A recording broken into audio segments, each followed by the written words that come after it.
Thank you everyone for coming to tonight's presentation, Maryland on the Eve of the French and Indian War. Before we get started, I wanted to take a moment to introduce myself. My name is Allison, and I work for St. Mary's County Library. And I wanted to take a moment to introduce our speaker, Dr. Jim Gibb. And since we have some new faces here today, I'm going to go ahead and read a little bio about him. Jim Gibb majored in anthropology as an undergraduate at Stony Brook University, 1978. He earned his master's degree in 1985 and doctorate 1994 at Binghamton University, and a certificate in computer-aided design and drafting at Anne Arundel Community College. He has run his own consulting firm since 1989. Jim Gibb is also the founder and chief archaeologist of the Smithsonian Environmental Archaeology Laboratory, or SEAL, at Smithsonian's Environmental Research Center in Edgewater, Maryland. Jim lives just outside of Annapolis, Maryland, with his wife Bonnie and two ill-behaved dogs. Okay. And that's all I've got. Jim, are you ready? I am ready. Fantastic. Good evening, everybody. I hope there are no historians in the group. I'm not a historian. I'm an archaeologist, trained as an anthropologist, which has its own peculiar perspective on the past. And these periods I talk about, I'm not a specialist in. So if you want to correct me, by all means, or if you have additional questions, by all means, ask. So tonight's talk really is kind of sets the stage for the next 5, which will run through June, I think. And what I want to talk about is just, kind of what do we know about Maryland? What was Maryland like on the eve of the 7 Years' War, or as it was called locally, the French and Indian War. So let me see if there we go. This is the only graph. Not that I apologize for graphs. We also learn how to read them and read them well. But I wanted to throw this in here because it gives you a sense of where the American colonies were, both on the eve of the French Revolution, during the Revolution, and afterwards, up to, let's say, 1800, in terms of population relative to that of England. And by England, I mean just England, not including Wales. For Wales, you could probably add another 500,000. But in 1750, which is just a few years before the French and Indian War had begun, England had about 6 million people. The colonies altogether, I think excluding Canada, had about 1.5 to 1.75 million people. It's hard to say exactly. There were no censuses. These are estimates. By 1800, when England had a population of 8.3 million, the now United States had a population of around 5.5 million. So the population was growing very rapidly, and that did not go unnoticed back in the old world. And also what did not go unnoticed are the things I'm going to be talking about this evening, several sort of themes. Starting out, those of you who've attended a few of these lectures have seen this image. This is a map, if you will, of a post-in-the-ground structure dating to probably around 1660. 1660, 100 years before the French and Indian War, down in southern Calvert County. And it's made by just digging holes, putting wooden posts in the ground, building a structure on top. In this case, with this site, there was only one building. So the whole family, servants, everybody occupied that building. It had the top end of the building is what we call a chimney bay, and that would be constructed of poles set in the ground, branches woven in amongst them, and then plastered with clay. Very simple construction, very simple layout. This is you'll see another view of this in a minute, but this is a drawing of the Charles County Courthouse in south of Port Tobacco, southeast of Port Tobacco, south of La Plata, dated in 1697. You'll see the courthouse in the far upper left-hand corner. You see how that chimney kind of cants out from the building? That's not a drunk artist drawing that. That's how these things were built. And that would have been the case at the building I just showed you. And so if that ever caught fire, all they have to do is pull that chimney away from the building and thereby save the building. According to this map, of course, that burning chimney would fall on Philip Lyons' Ordinary and Burnett, but we'll assume this isn't to scale. By the 1740s, we hit the golden age of Maryland. By golden age, we're referring to really architecture, arts. But this is a classic and perhaps the best example of Georgian architecture in Maryland, just north of Annapolis. It was the home of Governor Horatio Sharp and later on the Rideout family. It's actually very small. When you go up, it's privately owned, so you can't just go right up to it. But if you did, you'd find it's actually a very small house, but it's incredibly ornate. It's all constructed of brick.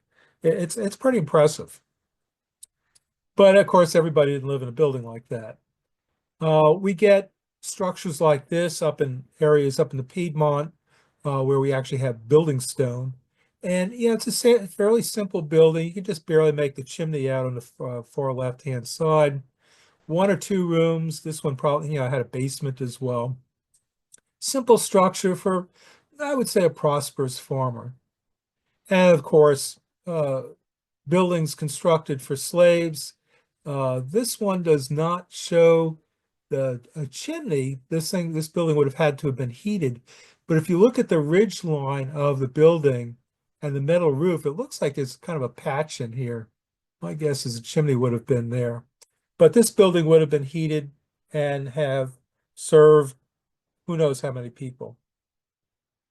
And of course, it survives to this day. It's in great condition. One shouldn't assume that all slave houses look like that. In terms of settlement, where do people live?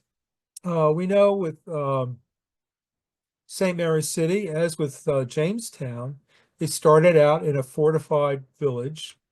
This one, the Historic St. Mary's City Commission just found the remains of the fort on the beginning of the pandemic. But this kind of settlement didn't last very long. People spread very quickly. You can see this in the 1873 Augustine Herman map of the Chesapeake. All these little squares along the coastline represent plantations. They're not actual plantations. If you look at, there's a cartouche on this very large map with a legend. And that legend, Herman tells us that these aren't actual locations. He only means to give you, the viewer, a sense of how the area was settled and is largely along the coastline. But also you can see upper right-hand side, you can see Native American villages. You can see towns like Portabaco, Bristol, which was probably what you see on the left here at the Charles County Courthouse. My guess is these were confused, and what he called Bristol was actually Moore's Lodge, where the county court seat was for about 50 years, I guess. But you can see a general settlement. These folks did not stay within the fort for any length of time. They just pushed out across the landscape so they can grow tobacco and make money. This is another courthouse town, Calvertown, on Battle Creek in Calvert County. And the surveyor gives us a sense of how it is laid out. So these aren't big villages. The people are really scattered across the landscape. And even these little villages were probably occupied mostly during court days, when court was in session, and otherwise just a few people about. This is described by Ebenezer Cook. We're not actually sure if Ebenezer Cook ever made it to Maryland, but in his famous epic poem, The Sotweed Factor, not to be confused with the James Michener book, The Sotweed Factor, published in 1708, we sailed directly for a place in Maryland of high renown, known by the name of Battletown. To view the crowds did there resort, which justice made and law their sport in that sagacious county court. He's basically saying that court days are a source of amusement, and that's why folks are in town. I'll have more to say about poets in a moment.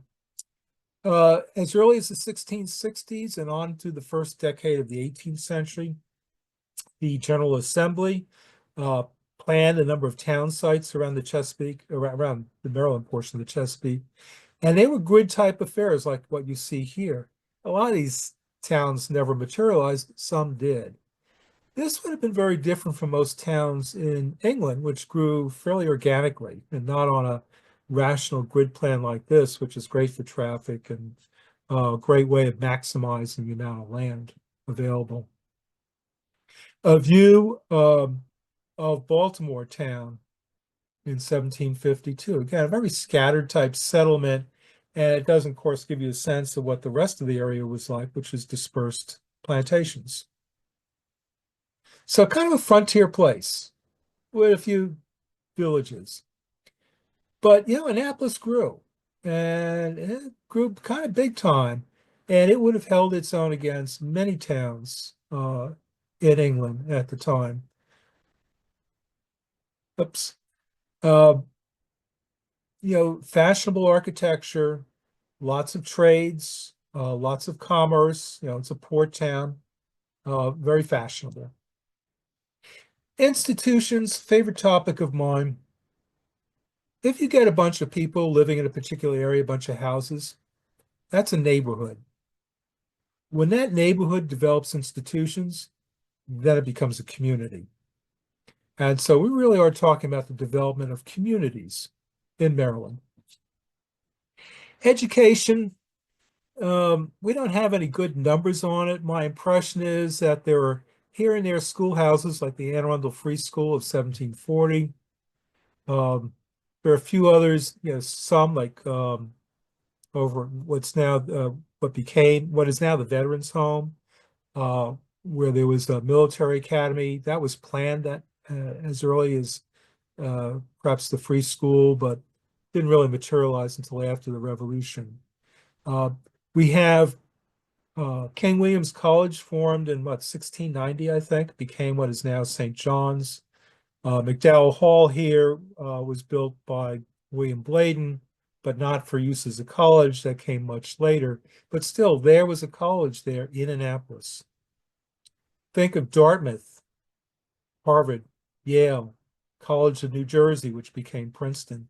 These were colleges that formed very early in our history, before the French and Indian War. So we had places of higher learning.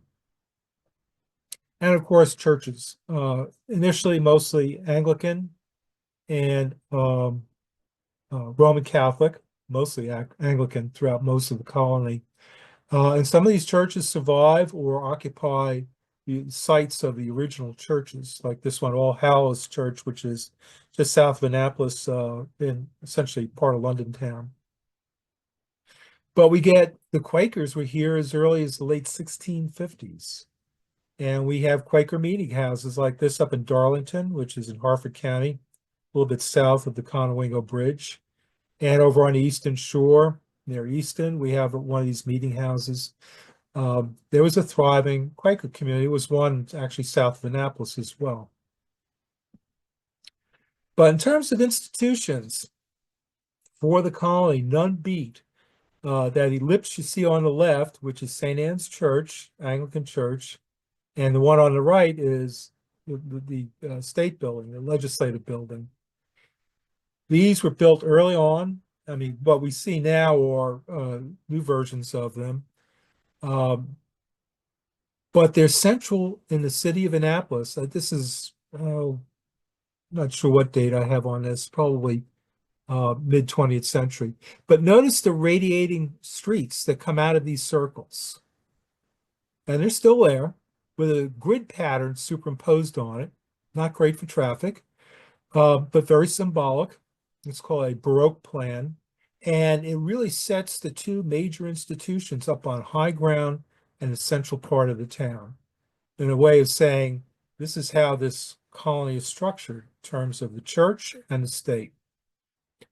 Dr. Henry Miller over at Historic St. Mary's City has made an increasingly compelling argument that a Baroque plan was employed in St. Mary's City in the 1660s. Still not entirely sold on it, but it's a pretty good idea. It's kind of early, way early, for a place like St. Mary's City, but it's possible. And then we also get these men's clubs forming. These were fashionable back in Europe, particularly in England. This is the South River Clubhouse, which survives on South River Clubhouse Road, south of Annapolis, just west of Cirque. Built 1742, still active. I don't know how often they meet. Maybe it's quarterly or semi-annually, but there's still a group of people who meet there, men, and it's by invitation only. My understanding is whoever's invited is required to tell a colorful story or sing a song or do something like that. The minutes of their meetings supposedly survive. I've not seen them. I'd love to. But even more important was the one in Annapolis, the Tuesday Club. If you're interested in the Tuesday Club, the minutes of that organization, compiled largely by their secretary, Dr. Alexander Hamilton, for whom you see a self-portrait on the right, and it's been published. It's probably out of print, but I'm sure there are copies around. You get them through local libraries and whatnot. But this is a men's club formed, and they're a little weird. I mean, below the image of Dr. Alexander Hamilton, not to be confused with our first Secretary of the Treasury and key principal character of a popular Broadway musical.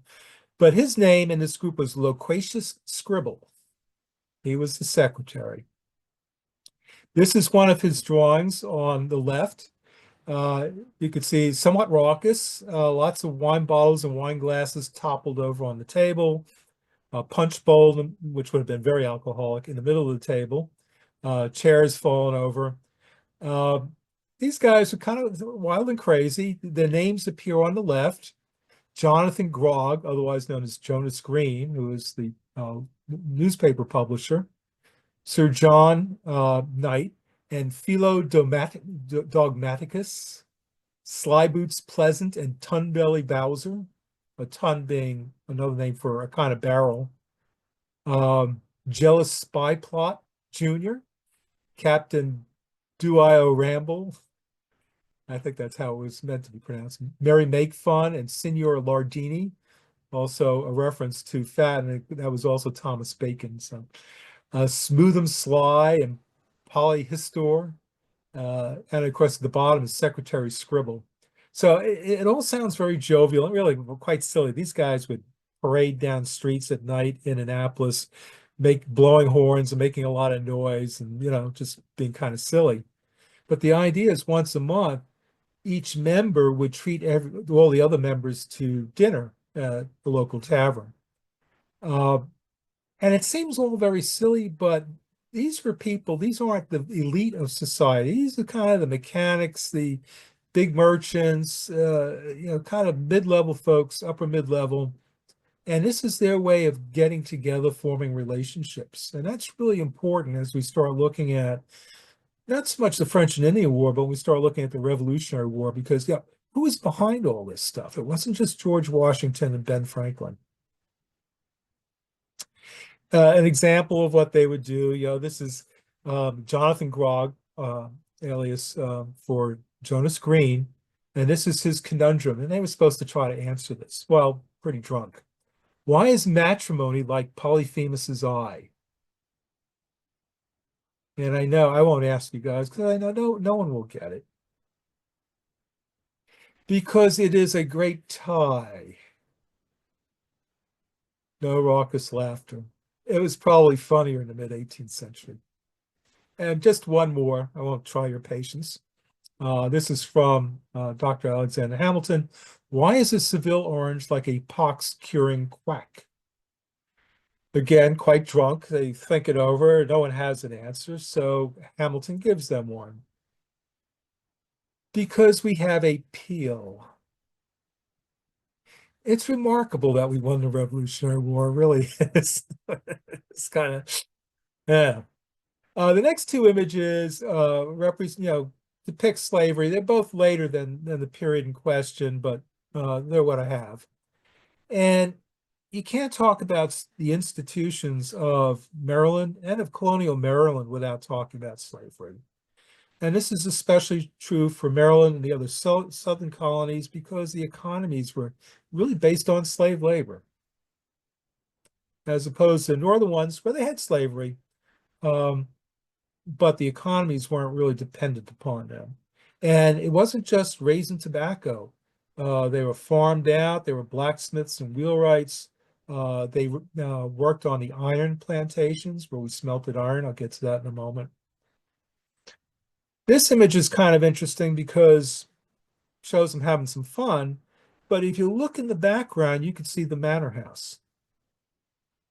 And one of the things we see by the middle of the 18th century is we get this growing segregation of people, and not just by race or legal status. With those big Georgian mansions, they divide space up in the interior. So you're separating out various functions, entertainment and whatnot from living quarters. And the same thing outside the manor house, where you get slave quarters separated from the manor house, in this case, within view of the manor house, so the owner could keep an eye on them. But that growing segregation is very real, and it's going on back in the old world, too. Industry.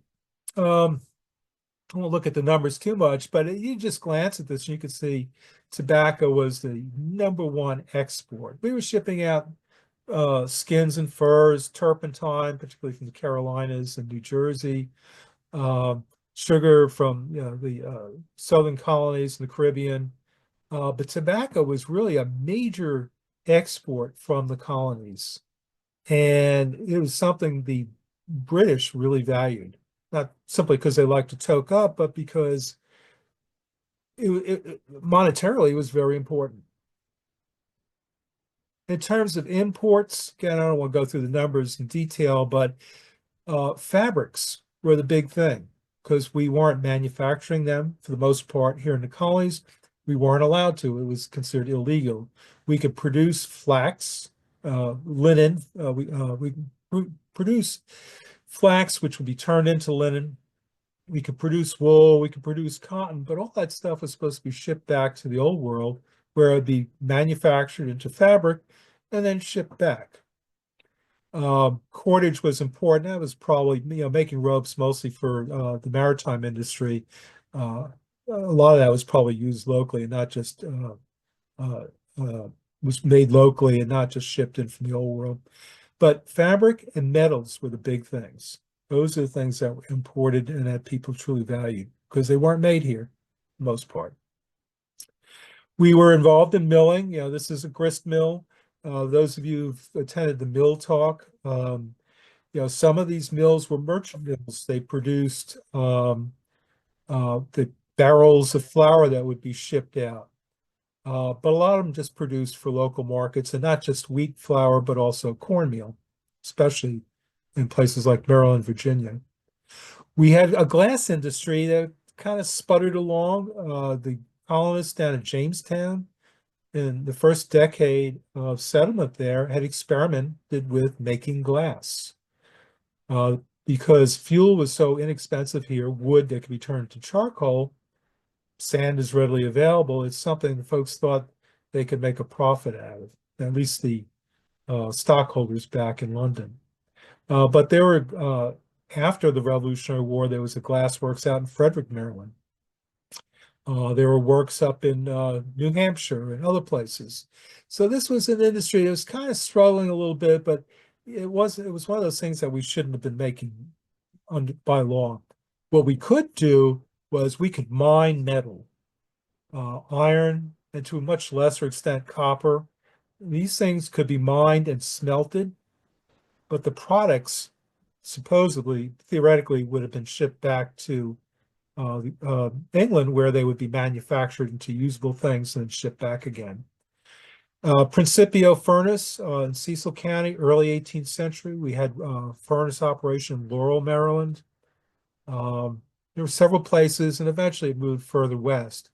But the back of this furnace here would be an earthen ramp. So up the ramp, you run your wheelbarrows and you dump in iron ore and limestone for flux and charcoal, light it a fire, it's in layers, and that would melt the iron ore, and that would come out the bottom, and they would make pigs, which could then be shipped to a forge to be hammered into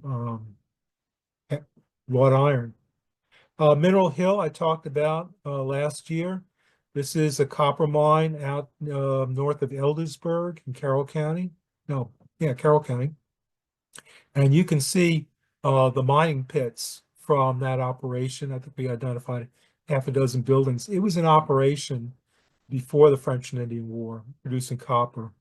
A lot of copper came from there and from parts of New Jersey and Connecticut, but still paled in comparison to iron production. Most of the manufactured goods we're getting were manufactured in the old world, and specifically Great Britain, and then shipped here, like this white salt glazed plate, which probably dates somewhere between 1730 and 1800.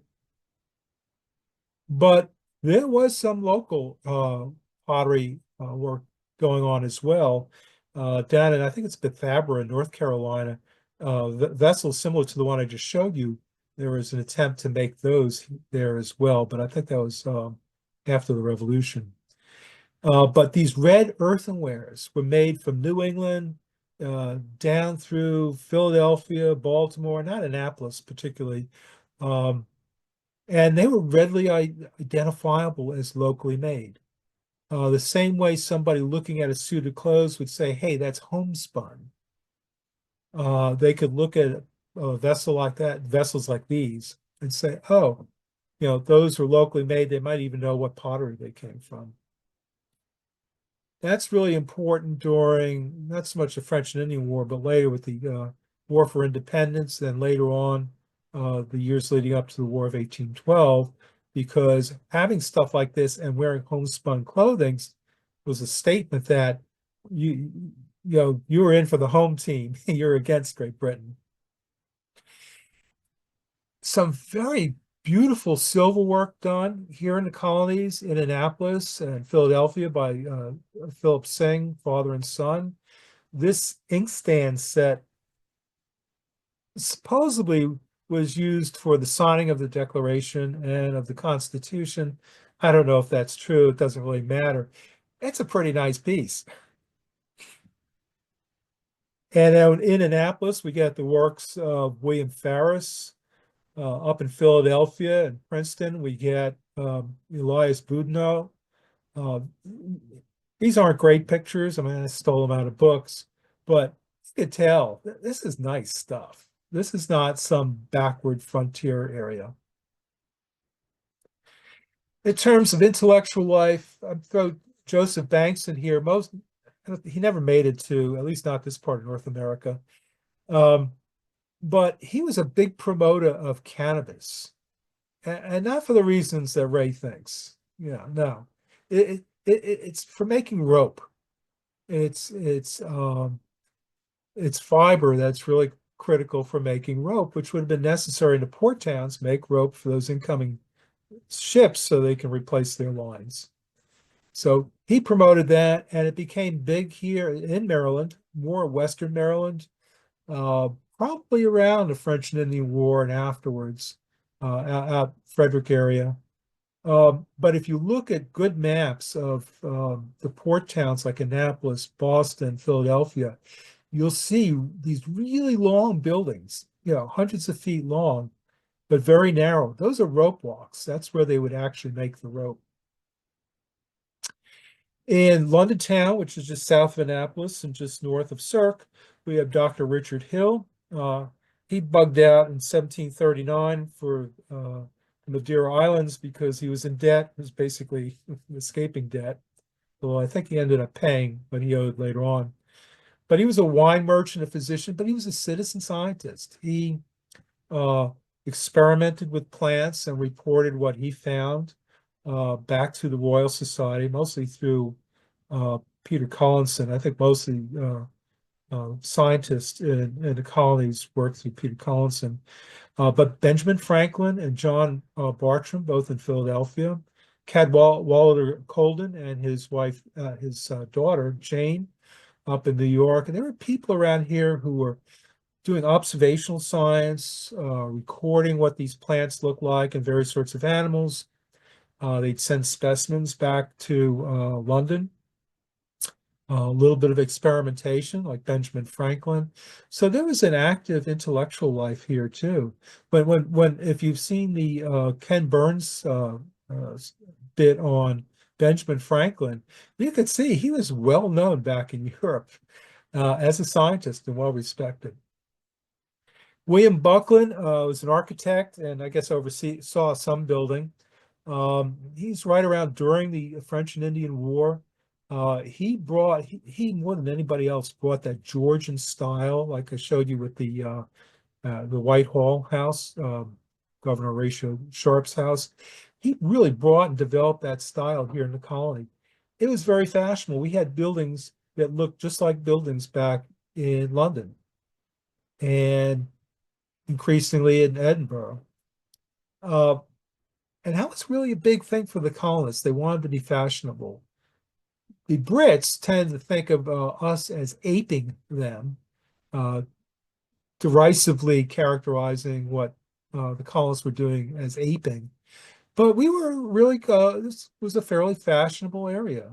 We were becoming quite sophisticated, much, I think, to the chagrin of folks back in the Great Britain. We had poets. And nowadays, poets kind of get short shrift, but back in the 18th century, particularly before the French and Indian War, poets were really lauded. They were given pensions, lifetime pensions for their work. Richard Lewis here on the left, I won't read it, but he has this lengthy poem that talks about the horseback ride from the Patapsco River through Anne Arundel County down to Annapolis. Most enlightening. Sterling on the right-hand side, he talks about clearing the land for farming, and he's not that happy about it. As you get towards the end, he decries that loss of nature. We had painters. Hesselius, father and son. I'll leave it to you to decide which one you'd want to be painted by. But they were active here in Annapolis and this general region. Actually, Gustavus Hesselius lived just down the road from where I live now.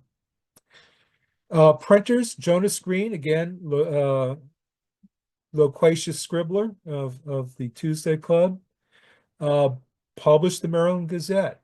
The figurative art is a bit primitive, perhaps, but that newspaper had poems in it. It had current events back in the old world, events here, Indianapolis area.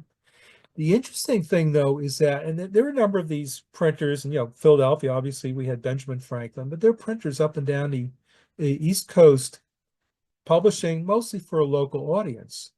But increasingly, especially with the development of the Postal Service, these newspapers traveled up and down the Eastern Seaboard, and as a way of the colonists beginning to see what other colonies were doing and start, seeing some similarities. And up until the French and Indian War, the colonies were very antagonistic towards one another. They were jealous of one another, they were competing with one another. During the French and Indian War, they start developing those connections amongst themselves, which was really vital if we can understand how they then dealt with Great Britain after the war was over. The greenhouse, this is Jonas Green, and he was succeeded by his wife Catherine and his son Frederick, but their house survives in Annapolis. University of Maryland has done some excavation in the backyard there. This publication on the right, the title page, Daniel Delaney, who is a very prominent politician in colonial politics here in Maryland, considerations on the propriety of imposing taxes in the British colonies for the purpose of raising a revenue by act of Parliament. this is really at the heart of the American Revolution. The idea, not that it was just taxes, but those taxes were imposed without the colonies being represented in the body that was imposing them. That is, we didn't have representation in Parliament. And the fact that it was being raised, those taxes were raised as a way of bringing revenue into the coffers of Great Britain rather than for local use. And I think finally, recreation. Horse racing was always big here. Again, it was big back in the old world too. It was something that was sort of the gentleman's sport, but folks of all classes and races and genders attended. And racetracks were all over Maryland up until relatively recently. If you look at some aerial photographs from, say, 1938 as our earliest series, and you look at those aerial photographs from across the area, you'll see all these oval horse tracks showing up. They may not have been used at that point, but they were still there. It's amazing how many there are. Horse races were so big, they were published in local newspapers, like in the Maryland Gazette, there's going to be horse racing at Queen Anne Town, which is sort of between Annapolis and Upper Marlboro on the Patuxent River. And there'd be a purse, folks would go, they'd gamble again. A real mix of people would attend these things. And then, of course, cockfighting was very big. Again, the gentleman's sport.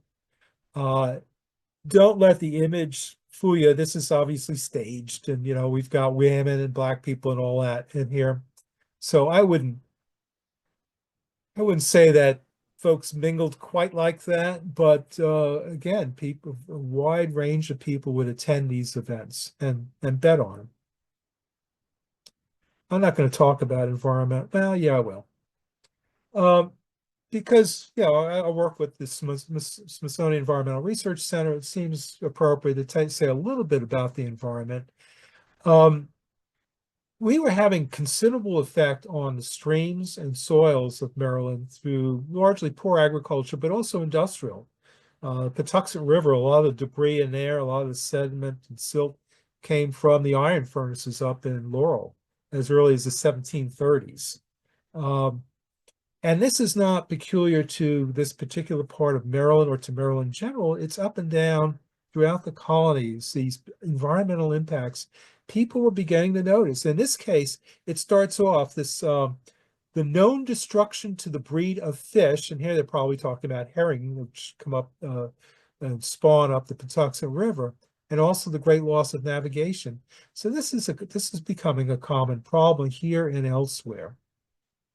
And it's affecting, productivity and therefore the accumulation of wealth. As early as 1736, the stockholders in the Patuxent River Iron Works were looking for, a law to be passed so that but they specifically can go up and down the river and, improve navigation by pulling rubble out of the river and clearing little areas along the river so folks could do portage vessels if the water was too shallow. So this is becoming an issue. Anyway, I want to start wrapping this up. So some observations. By the 1740s, we get mature towns. There are sophisticated towns comparable to those you'd see back in England. Some are built on formal plans. I would say a lot of them, most of them were built on formal plans, relatively few organically. That is, you just put a house and a road wherever you feel like it, wherever it's useful. We get a wide range of housing types that grow from those small, multi-generational houses in which servants and slaves and householders would all mix together to some very large, fancy, sophisticated spaces where activities and people were segregated. And we see that on the landscape as well. Central institutions, church and state are at the core, and nobody would have doubted that in 1740s Maryland. They were the principal institutions. Everybody was expected to respect them and obey. We had some initial extractive industries, again, iron, a little bit of copper, a lot of wood, especially for masts, ship's mast, northern colonies. Newspapers, initially colony specific, began to cover, grab stuff from other newspapers from other colonies and reprint it. And these papers were widely shared. Men's clubs, a fashionable thing, but also a way for non-elites, not William Paca and Daniel Delaney and the Carrolltons, the Carrolls, more people of what we might consider upper middle class today, using these groups, just men, to create these relationships, which were really important for developing legislation and fomenting revolution, really. Recreations such as horse racing, cockfighting, bringing a real mix of people together. And then fashion is really important. It's hard to understand what's happening in the colonies without understanding especially the wealthier folks, understanding how important it was to seem fashionable amongst themselves, but also to their peers back in the old world. So in terms of interpretations, we have a cosmopolitan colony. Now, there's a lot of rural life, a lot of folks out in the sticks. There's a lot of really crummy buildings people are living in. There's no denying that. But we also developed a very cosmopolitan society. If you read through the literature, you'll see a lot of folks up through, I would say, mid 1760s, really look to England as sort of a parent. It's their model. The people they respect. They consider themselves to be English. I think the English considered the colonists less and less to be English, or sort of substandard Englishmen. But that was changing, and you can, as you read through what the historians write about that period around the French and Indian War, and then certainly afterwards, these folks, the colonists, are getting restless. And by the 1750s, sort of in the middle of the French and Indian War, we have a fairly wealthy, urbane population. It's growing rapidly. Maybe a quarter of the size of that of England, but growing faster than the English population is. And of course, we were significantly altering that environment, and by doing so, started raising issues about it that went across colony lines. From my reading of what the historians are writing, the English started worrying about the colonies declaring independence before the colonists started worrying about independence. They were seeing it in the French and Indian War. And it's really at the end of that war that things really start breaking down between Great Britain and the American colonies. So anyway, I think that's all I have for this evening. I'm happy to answer any questions you might have. Feel free to unmute yourselves. How many people got those jokes?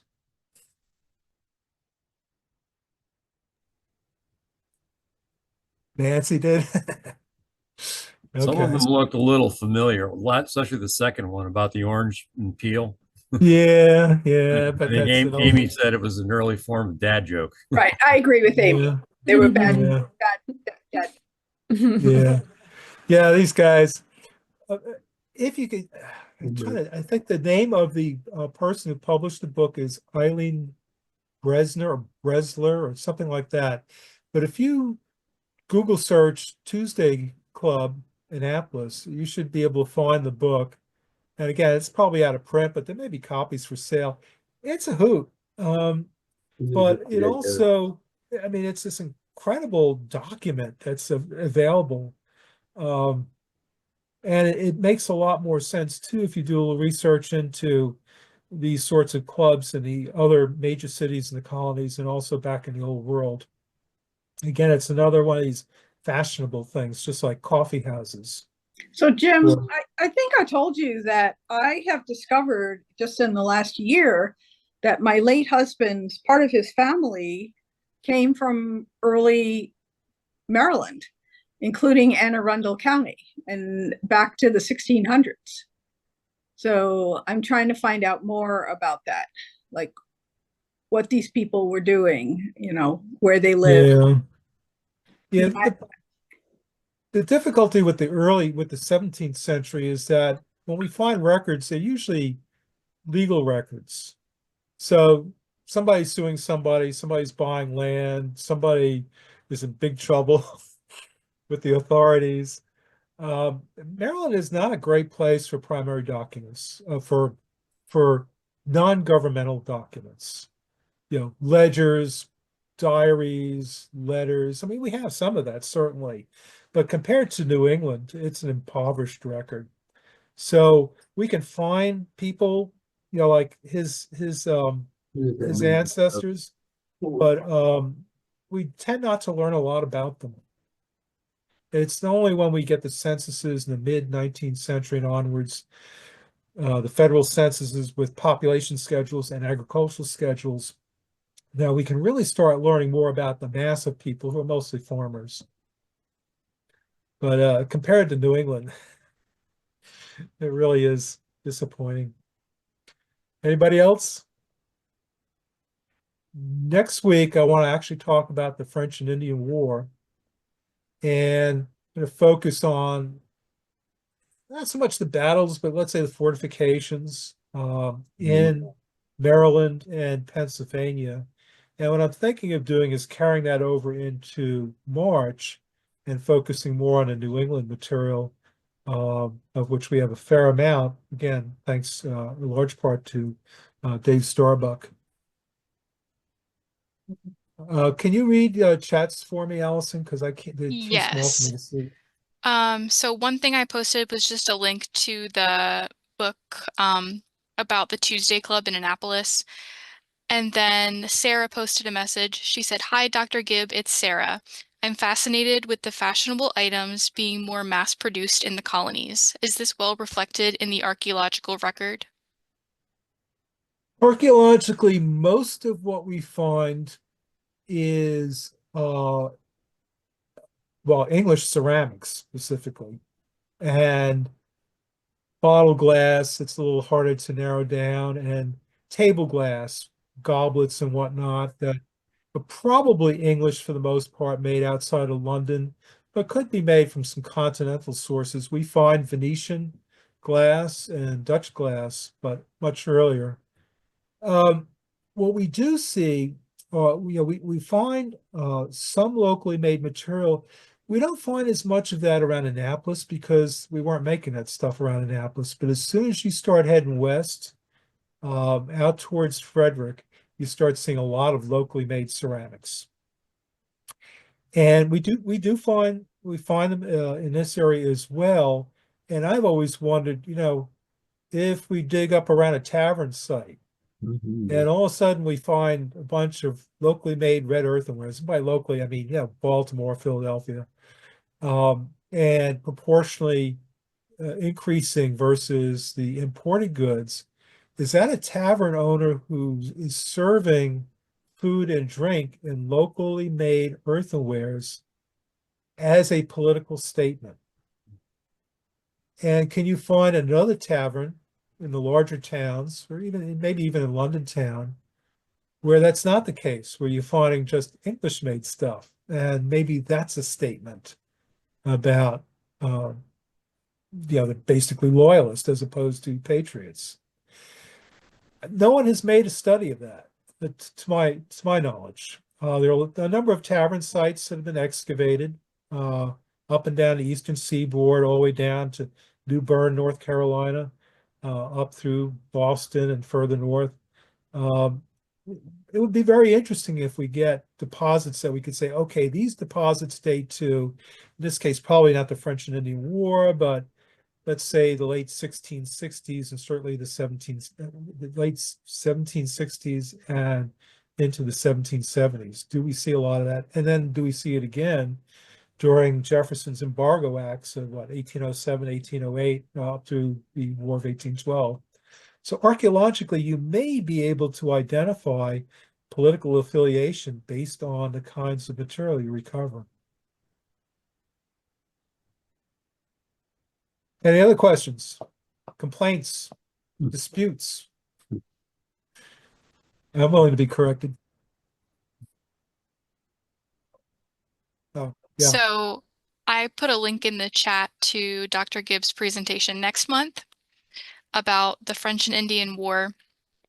And from what I understand, from what Jim said, it's going to be more about the actual events of the conflict rather than some background info. Please correct me if I'm wrong, though, Jim. Yeah, that's about right.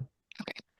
And you'll all be introduced to a Major George Washington, Commandant of Fort Cumberland. Most people don't know that.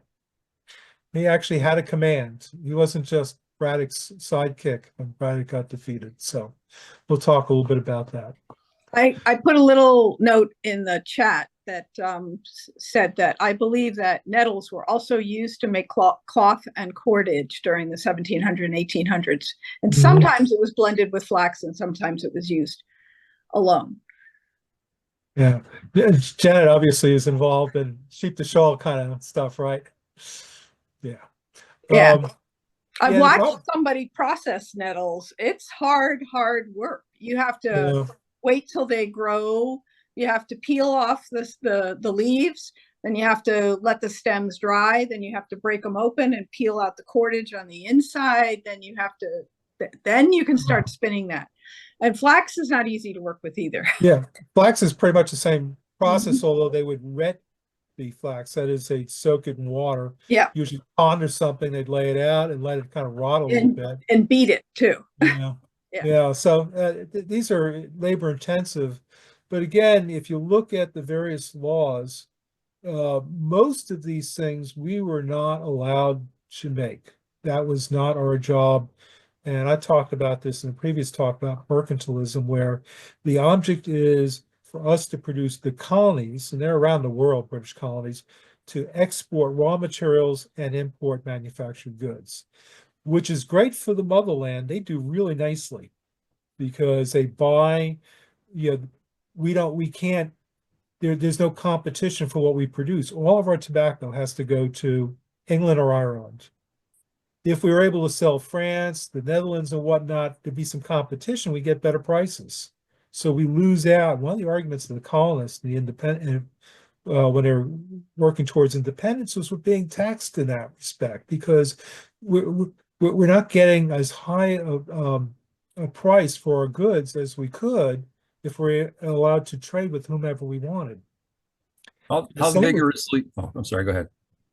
In the same respect, we can only import from England, and maybe some of that stuff came from other parts of Europe or around the world, but it was funneled through England. So they would be reaping all the profit from that, and we would be paying a lot more money for the things we imported. How vigorously were those laws, the manufacturing laws, pursued? I don't know if they were enforced that much. I think it was more a matter of, this is not something I'm very knowledgeable about, but I suspect most of the colonists were focused on agriculture. And they really weren't trying to produce, manufacture stuff anyway. Or if they were, there was such a large local market for it that they were selling out locally long before they could even think about shipping this stuff abroad. The exception being a lot of stuff was shipped down to the West Indies, and that generally was done illegally. And sugar and rum were shipped from the West Indies up to especially the northern colonies, and that was illegal. But there's a lot of literature on how folks evaded these import duties, where they would declare maybe 10% of what they actually imported. The colonists were really good at evading taxes, import duties. And that's why they would prefer to have the Stamp Act repealed and keep in the Navigation Acts, which charged all these import duties, because by and large they evaded them. You know, John Hancock was the sort of the poster boy of tax evasion. So anyway, we'll get into that later on. Any other questions or comments?